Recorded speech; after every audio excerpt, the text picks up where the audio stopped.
भावुक हुए deputy CM Brajesh Pathak. हीरक जयंती समारोह में साझा किए छात्र जीवन के किस्से। बोले, पायदान पर लटक कर कॉलेज आता था।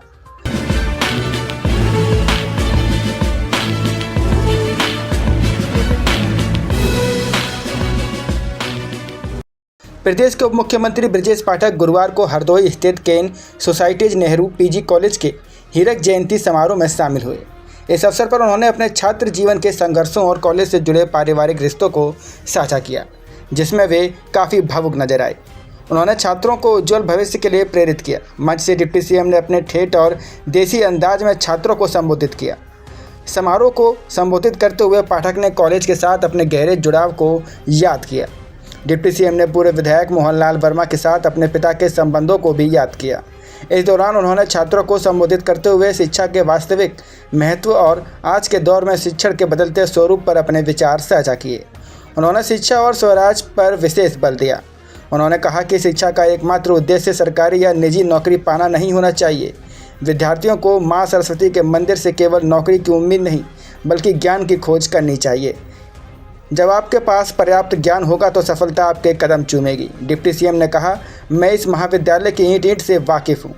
उन्होंने अपने छात्र जीवन का एक किस्सा साझा करते हुए बताया कि कैसे वे कभी पजामा कुर्ता पहनकर पैंट को घुटने में मोड़कर बसों या डग्गा मार वाहनों के पायदान पर लटक कर कॉलेज आया करते थे। उनके इस बेबाक अंदाज पर पूरा पंडाल तालियों से गूंज उठा। डिप्टी सीएम ने आज के दौर में प्रसिद्ध हो रहे डिजिटल शिक्षकों का उदाहरण देते हुए बताया कि कैसे ज्ञान के दम पर लोग न केवल ख्याति प्राप्त कर रहे हैं, बल्कि आर्थिक रूप से भी सुदृढ़ हो रहे हैं। उन्होंने विशेष रूप से अवध ओझा सर और खान सर जैसे शिक्षकों का नाम लिया। उन्होंने बताया कि कैसे ये लोग पहले प्रशासनिक सेवाओं की तैयारी से जुड़े थे और अब शिक्षण के माध्यम से करोड़ों लोगों तक पहुंच रहे हैं। कॉलेज के 60 वर्ष पूर्ण होने पर उन्होंने संस्थान को बधाई दी। मंच पर उनके पीछे लगे बैनर और पोस्टर कॉलेज की लंबी शैक्षणिक यात्रा को दर्शा रहे थे। इस कार्यक्रम में भारी संख्या में छात्र, शिक्षक और स्थानीय नागरिक उपस्थित रहे। पाठक जी ने अपनी भाषण का अंत मैथिली शरण गुप्त जी की पंक्तियों को उद्धृत करते हुए किया, जिससे उन्होंने युवाओं को देश और समाज के प्रति अपनी जिम्मेदारी समझने के लिए प्रेरित किया। किसी बड़े पद पर व्यक्ति पहुंचता है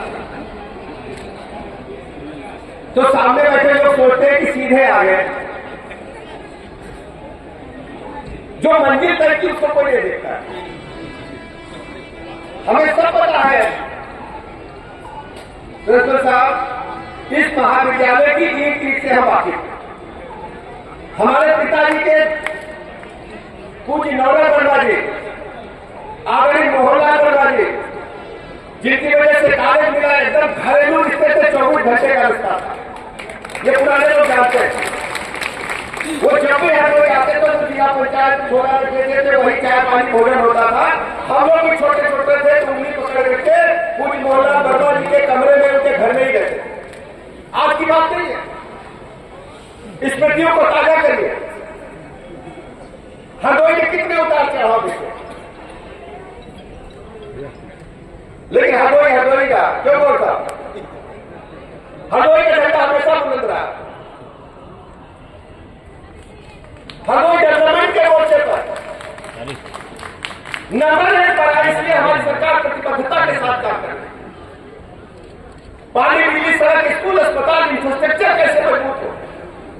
मुझे याद है जब हम लोग पढ़ते थे हाई स्कूल इंटर में, बस के ढाले के पीछे लटक के चलना होता था। पुराने लोग बताएंगे, बताओ जरा, बोलता ना प्राइवेट बस अड्डा हरदोई सबसे बड़ा रहा है।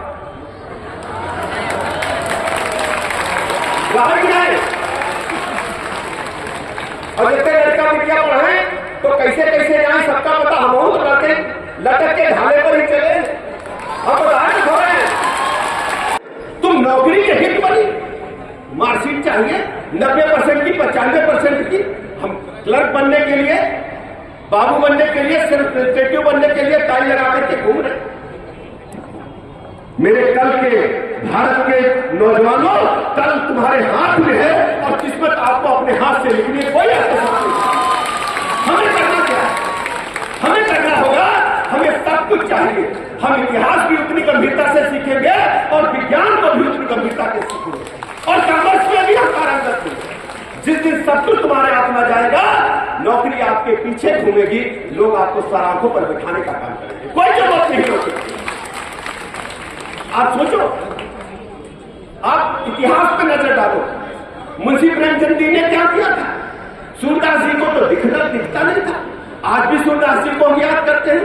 उधो मन न भय 10-20, कबीरदास जी तो मसी कागज सो नहीं कलम कही गए हाथ, कबीरदास जी के हाल भी है।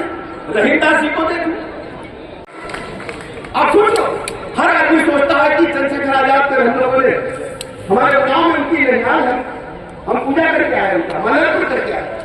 चंद्रशेखर आजाद जी भारत के लिए बहुत आवश्यक है, लेकिन आज आधुनिक भारत को खो क्या गया है कि पड़ोसी के घर में पैदा हो, हमारे घर में तो लड़का IAS बन जाए। महादेवी वर्मा कौन बनेगा? चंद्रशेखर आजाद कौन बनेगा? इन्हीं बच्चों में से, इन्हीं स्टूडेंट में से कल के भारत के नौजवानों की लगाम लेने वाली इकाई खड़ी होगी और देश इनके हाथ में होगा। मैं बच्चों से कहना चाहता हूं, माननीय प्रधानमंत्री नरेंद्र मोदी जी ने कहा कि हम 1 लाख युवाओं को आगे राजनीति में लाने का काम करेंगे जिनके घर में कोई नेता नहीं होगा। इसलिए बच्चों, हर फील्ड में आपका स्वागत है। अगर कोई नेता बनना चाहता है, मैं आपके साथ खड़ा मिलूंगा, आपके आगे बढ़ाने के लिए मैं काम करूंगा। आप IAS बनना है, पढ़िए, जो भी संसाधन की कमी होगी मैं आपके साथ खड़ा मिलूंगा। हमें चिट्ठी लिखना, फोन करना, मैं साथ खड़ा मिलूंगा, पूरी सरकार आपके साथ खड़ी। इसलिए मैं कहना चाहता हूँ प्राचार्य महोदय, हमारे इन बच्चों को CS नेहरू डिग्री कॉलेज के बच्चों को इतना पारंगत कर दीजिए, पूरे उत्तर प्रदेश में नंबर 1 पर हमारे बच्चे आ जाए, नंबर 1 पर बच्चे आ जाए। उसी में अब जाड़ो बीत रहो, जाड़ो जाए रहो, तो हमारे द्वारे जब साग बेचना आवे, कश्मीरी साग नहीं लो, अम्मा कहाँ भीतर देखे ले, अम्मा तो द्वारे नहीं जाती रही, वो जमाना आएगा तो हम लोग दुकान अंदर गठरी भीतर ले गए, तो अम्मा हिम्मत से एक धागा निकाले, माछी जला देखे असली है नकली। बताओ ये बिटिया तो यही है ना, तो हम लोग वही जमाना करें। अब हम लड़के वाले पढ़ाई कर भी नहीं है, हमारी जितनी बहनी बिटिया बैठी है, भैया बैठे हैं, ये चाहे भूगोल पढ़े, चाहे साइंस पढ़े, चाहे इतिहास पढ़े, चाहे अंग्रेजी पढ़े, चाहे हिंदी पढ़े, पढ़ेगा जिम्मेदारी कहती है, कहती है बताओ भैया, बताओ ना, मास्टर लोग करिए, प्रोफेसर साहब अब तो हुए, और सीखने की जिम्मेदारी कहती है।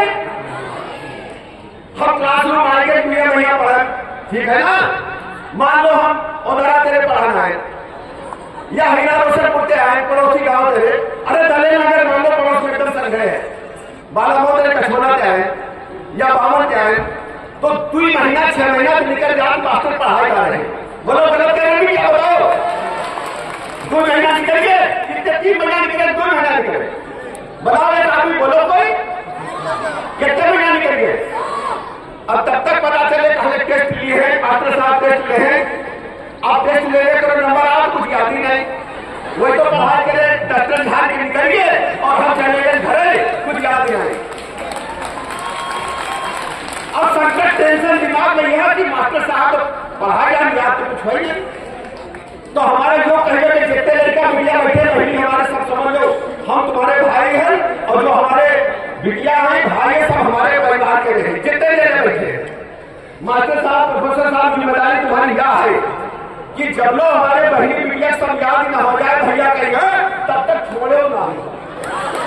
आशुतोष ब्रह्मचारी ने एक आशुतोष ब्रह्मचारी ने कल एक आरोप लगाया, पहले में जो शंकराचार्य जी को रोका गया था उसमें किसी उन्होंने डिप्टी CM का हाथ, पूरा मामला माननीय न्यायालय में है, न्यायालय की किसी प्रकरण को हम लोग क्यों टिप्पणी नहीं करते हैं और न्यायालय के निर्णय का नहीं, उन्होंने कहा मेडिकल कॉलेज में इमरजेंसी वार्ड में 5 घंटे तक नाबालिग लड़की जो है उसका शव पड़ा रहा, नीचे करो यार आईडी संज्ञान में लिया गया है और जो भी दोषी आनंद आईडी नीचे करो, अंदर कहा गया उसके खिलाफ कार्रवाई हो। अच्छा, लोकसभा में साक्षी महाराज ने ये बताया कि UGC बिल पर, देखिए जो भी मामले न्यायालय में है, न्यायालय के किसी भी मामले पर टिप्पणी करना उचित नहीं, इंतजार करें, न्यायालय के निर्णय का हम इंतजार करें।